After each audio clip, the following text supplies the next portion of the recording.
오바댜서를 보시겠습니다. 오바댜서의 핵심은 교만한 자를 심판하시는 하나님이십니다. 그 오바댜서는 한 장인데 21절밖에 되지 않습니다. 짧은 성경이지만 하나님의 백성들이 들어야 될 말씀이 기록되고 있습니다. 그래서 구약 그 성경 선지자들의 활동 시기를 보면은 그 위치가 오바댜서는 어디로 가고 있냐면 바벨론 포로 시기, 예루살렘 성전이 멸망할 당시 주전 586년 이 시기로 위치한다라고 보시면 되겠습니다. 그리고 오바댜서의 책 이름은 오바디야, 여호와의 종, 여호와를 섬기는 자라는 뜻을 가진 이름이 오바댜서입니다. 그리고 그 근거는 오바댜서 1장 1절에 나타나고 있는데 우리는 그 오바댜라는 이름이요, 그 이름만 그냥 나오지 그거에 대한 어떤 증거들이 없습니다. 그래서 이 오바댜가 어떤 인물이냐라는 부분에 대해서는 그 뭐 독실한 신앙인이다, 또는 구약의 오바댜라는 이름이 여러 명 나오기 때문에 아마 구약의 종교 예식에 좀 익숙한 사람이었을 것이다라고 그렇게 추측을 하고 있습니다. 그래서 오바댜라는 이름은 구약 시대에 매우 보편적인 이름으로 11명 정도 이렇게 나온다고 하는데 그 정도만 이해하시면 되겠고, 그리고 이 오바댜서의 이 배경은 그 외국과 동맹을 하고 형제국 남유다를 배반한 역사가 그 배경이라고 할 수가 있는데, 그 배경은 바로 그 여호람 왕 때 블레셋과 아라비아 사람들과 연합을 해서 남유다를 괴롭힌 역사, 아하스 왕 때 블레셋과 아수르와 동맹을 맺어서 남유다를 괴롭힌 역사, 예루살렘 멸망 때 바벨론 포로로 끌려가는 도망가는 백성들을 잔혹하게 죽이고 바벨론과 손을 잡고 그 성전이 붕괴되어지고 나라가 멸망되는 상황 속에서, 잡혀가는 상황 속에서 남유다를 괴롭히고 약탈하고 예루살렘 성전에 와서 약탈한 그런 내용들이 바로 이 배경이라고, 오바댜서의 배경이라고 보시면 됩니다. 여러분, 우리가 잘 알고 있듯이 에돔은 그 이스라엘 유다 육과 형제국입니다. 오랜 역사를 통해서 근데 형제국인데도 적대국으로 그렇게 유지해왔던 모습들입니다. 이것은 바로 에돔이라는 나라가 하나님의 백성인 남유다와 형제지간으로서 하나님의 명령에 순종하지 않은 그런 역사 속에서 이루어지고 있고, 에돔이라고 하는 나라는 이 사해 남쪽에 위치돼 세일산에 위치되고 있는 모습들이고요. 이 땅은 보면은 굉장히 남유다 형제국이기 때문에 잘 지낼 것 같지만 이들은 굉장히 좀 충돌들이 많이 있었습니다. 그래서 사사시대까지는 아니었지만 이제 분열왕국 이후 시대에 여호람 때 또 아하스 왕 때, 예루살렘 멸망 때 이럴 때를 통하여서 이제 이런 관계들이 좋지 않은 모습들로 나타나고 있고요. 특별히 에돔이라고 하는 이 땅의 모습은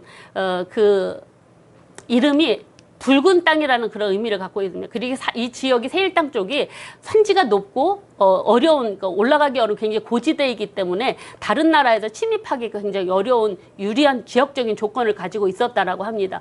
그런 땅을 가지고 외부의 침략으로 방어가 유리한 땅이기 때문에, 그리고 왕의 대로를 통하는 교역의 발달로 물질적으로 풍요를 누릴 수 있는 그런 상황이고, 농사를 짓고 또 부가 굉장히 무역을 통해서도 채워지는 그런 지형적, 이런 좋은 지형적 조건, 무역을 통한 풍요로움, 이런 것들 때문에 에돔 사람들이 교만하고 거만했다라고 합니다. 그래서 굉장히 이 지대는 번성하고 상당하게 문화가 번성하는 그런 장점을 가진 지역이었다라고 해요. 그런데 이런 좋은 장점을 가진 이들에게 하나님께서 출애굽 때에 이스라엘 백성들에게 에돔 땅을 침범하지 말라고, 세일 땅은 에돔 족속에게 주었다고 말씀을 하시는 배려를 통해서도 그걸 배반하고 형제국을 압제하고 하는 모습들, 형제국과 대립하는 모습들 속에서 하나님의 심판이 예고되는 내용들이 여기 본문에 나타나고 있습니다. 이렇게 기록 연대를 좀 보시면 주전 586년입니다. 그래서 오바댜 활동 시기를 결정하는 학자들마다 의견은 분분하지만 이때로 보고 있고, 특별히 하나님의 진노를 산 에돔의 죄악상이 10절에서 14절에 분명하게 나타나고 있습니다. 형제 유다를 대적하고 이방인과 연합해서 예루살렘을 침략하고 약탈한 죄, 이게 바로 예루살렘 멸망대로 그렇게 이제 연대를 보고 있고요. 그리고 이제 기록 목적을 보시면 기록 목적은 에돔을 향한 하나님의 심판 그리고 멸망을 선포하기 위해서 그리고 반면에 이스라엘은 회복할 것이라는 선언을 하기 위해서 기록되었고 하나님께서 여호와의 이심을 만민 중에 알게 하기 위해서 기록되었다고 보시면 되겠습니다. 그리고 첫 절과 끝 절은 에돔에 대해서 하나님께서 오바디아라고 이렇게 시작을 하는데 에돔을 향한 하나님 심판과 여호와의 날을 경고하면서도 하나님께서는 포로로 귀환되어진 이스라엘 백성들을 통해서 시온산에서 에돔을 다스릴 것이다 라는 그런 말씀을 하는데 에돔을 향한 심판은 결국은 하나님의 백성 순종하는 백성들에게 위로가 되고 힘이 되는 그런 말씀으로 주시고 있다라고 보시면 되겠습니다. 그리고 전체 보기를 좀 보시면은 전체 보기는 오바댜서는 한 장입니다. 근데 이 두 부분으로 좀 나눠서 크게 보면 1장 1절부터 14절까지는 에돔을 향한 여호와의 심판, 15절부터 21절까지는 여호와의 날 이렇게 두 부분으로 나눠 볼 수가 있습니다. 그래서 에돔을 향한 여호와의 심판의 내용은 피할 수 없는 심판 그리고 에돔의 죄로 이렇게 구분해 볼 수가 있고 여호와의 날은 만국에 대한 여호와의 심판, 이스라엘의 구원회로 이렇게 두 부분으로 나눠서 볼 수가 있습니다. 내용을 좀 살펴보면 구약에 대한 에돔의 심판의 내용들이 예언서에 여러 군데 나옵니다. 이사야, 예레미야가 에스겔, 요엘, 아모스, 말라기 등의 에돔이 얼마나 하나님의 심판의 대상으로 얘기하고 있는지 보면 그들이 얼마나 하나님의 심판을 받을 수밖에 없는 잘못을 범하고 있는가를 또한 확인해 볼 수 있는 내용들입니다. 그러면 이들이 왜 피할 수 없는 심판을 받게 되었냐? 그 첫 번째 죄를 뭐라고 얘기하냐면 성경은 심판은 하나님에게 심판을 피할 수 없습니다. 이것은 바로 그들이 죄 때문이다. 그 첫 번째 죄가 바로 뭐냐면 교만한 죄입니다. 교만한 죄, 마음의 교만한 죄. 3절에 보면 너희 마음의 교만이 너를 속였다라고 이야기하는데 이들에게 하나님께서 유리한 지형, 부유함을 주시면서 그 땅에서 편안하게 살 수 있도록 그 땅을 주셨습니다. 근데 이 에돔의 족속들은 뭐라 하면 누가 등이 우리를 이 땅에서 끌어내겠느냐 하면서 교만한 마음을 품었다. 이 교만은 결국 하나님을 향한 교만이었다라는 거. 하나님을 멸시한 그들에게 좋은 환경을 살게 하신 하나님을 잊어버리고 자신들이 스스로 높아졌다라는 그런 자만심에서 나온 교만입니다. 그래서 하나님께서 그들에게 뭐라고 말씀하시냐면 내가 그들을 그 높은 곳에서 난공불락의 요새에서 끌어내려 버릴 것이다. 그래서 독수리처럼 높은 곳에 둥지를 텄을지라도 별 사이에 깃들일지라도 거기 내가 끌어버릴 것이다. 끌어내려 버리고 멸절시킬 것이다 라고 그렇게 말씀하고 있습니다. 그러면 이들이 이렇게 무참한 죄를 무참한 하나님의 멸절의 대상이 될 수밖에 없었던 죄가 뭐냐? 두 번째 죄는 바로 첫 번째 죄는 교만해서 하나님을 멸시한 죄이고 두 번째는 바로 하나님께서 주시는 그 죄는 형제에게 고난당하는 형제 야곱에게 포악을 행한 죄입니다. 1장 10절. 그래서 그들은 그걸로 부끄러움을 당하고 영원히 멸절되리. 여러분 이 유다를 향한 말씀은 멸절이 아니라고 하셨습니다. 그러나 지금 이 에돔을 향해서는 영원히 멸절할 것이라고 말씀하죠. 그 구체적인 죄를 성경은 이렇게 얘기합니다. 에돔의 죄는 남유다에게 폭력을 행사했고 적들과 한통속이 되었고 유다의 고통을 기뻐하고 조롱했고 유다인의 재물에 손을 댔고 그리고 내거리에서 유다인을 막아 적들에게 넘겼고 에돔의 심판을 선포한 말씀들을 통해서 우리는 확인해 볼 수가 있습니다. 여러분 이 에돔이 여러 에돔의 심판을 예고한 성경들을 통해서 그들이 행한 죄들이 이렇게 기록되고 있습니다. 특별히 우리는 예레미야를 통해서 또한 이런 예레미야서 에스겔 이런 아모스 이사야를 통해서 에돔의 이런 죄악들을 다시 한번 확인해 볼 수 있는데 에돔의 족속들이 이렇게 죄를 지었다라는 것입니다. 그래서 신명기서에 보면 하나님께서 이들에게 에돔을 땅을 주신 내용들이 나타나고 있고 그래서 그럼에도 불구하고 그들은 형제들에게 이렇게 포악을 행한 죄, 이방인의 편에 선 죄들을 행했다라고 그렇게 볼 수가 있습니다. 그리고 여호와의 날에 대한 그런 죄로는 여호와의 날에 대한 말씀은 1장 15절에서 21절에 만국을 향한 여호와의 심판과 이스라엘의 구원으로 분류될 수가 있는데 그 만국을 벌할 날이 가까웠다. 하나님께서는 세상 모든 주권자이기 때문에 모든 민족을 심판하실 날이 가까웠다. 에돔과 같이 모든 민족은 악을 행한 대로 하나님 심판할 것이다. 그 흔적조차도 남지 않고 그 모든 죄를 그들의 머리로 돌아가게 할 것이다 라고 그렇게 말씀하십니다. 그러나 반면 하나님의 백성 이스라엘에게는 하나님께서 야곱 족속에게는 시온산에 피할 길을 주실 것이다. 여호와의 심판에서 구원받은 백성들은 시온산을 거룩한 산이 되게 하고 야곱 족속은 그곳에서 자기 기업을 누리게 될 것이다 라는 그 하나님의 백성의 구원 약속이 이 마지막 오바댜서에 나타나고 있습니다. 여러분, 그래서 하나님께서는 택한 백성들, 지금 이스라엘 민족이 바벨론에서 멸망을 당하고 포로로 끌려가고 죽임을 당하고 비참한 상황 속에 있지 않습니까? 나라 멸망한 상황 속에서 에돔을 향한 이 심판의 말씀은 그들을 나라가 망해서 그 에돔 쪽으로 도망가는 이들을 붙잡아다가 바벨론 군대에게 넘겨주어서 죽임을 당하고 예루살렘 들어가서 성읍을 약탈하는 이러한 모습들 속에서 바로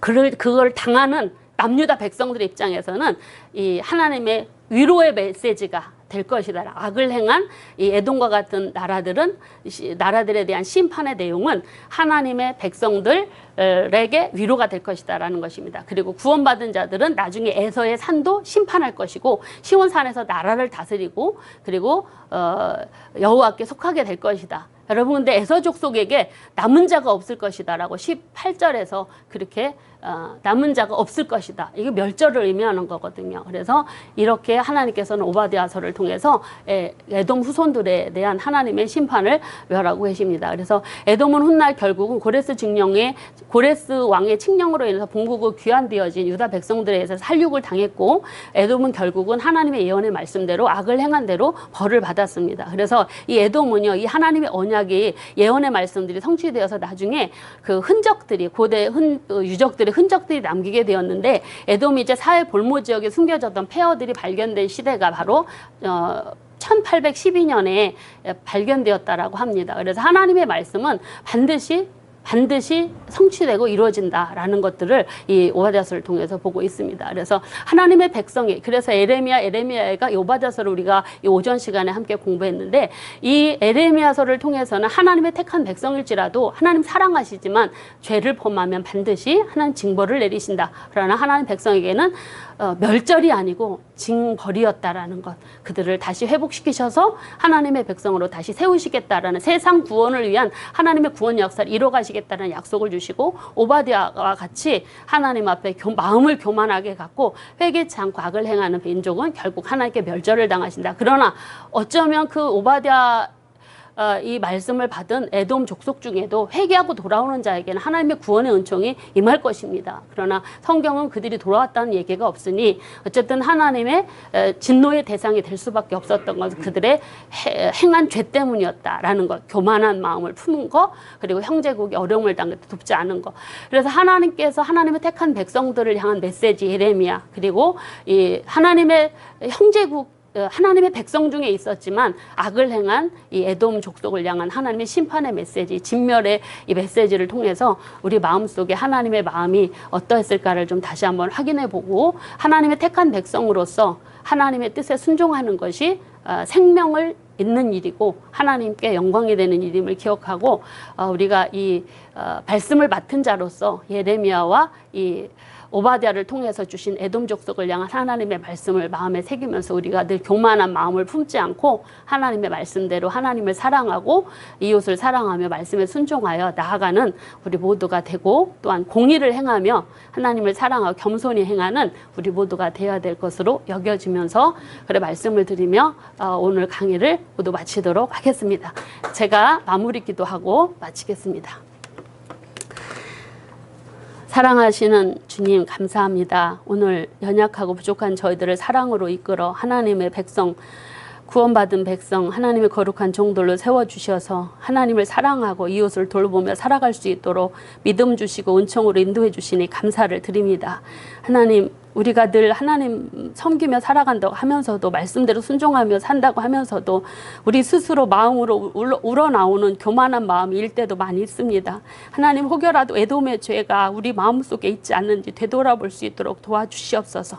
또한 예레미야를 통해서 아프게 외쳤던 그 마음, 하나님의 백성이 성전을 드나들지라도 하나님을 온전히 의지하지 않고 죄악을 회개하지 않고 발걸음만 마음은 없이 발걸음만 성전을 오가고 있는 우리는 아니지 되돌아볼 수 있는 시간을 되게 해주셔서 감사를 드립니다.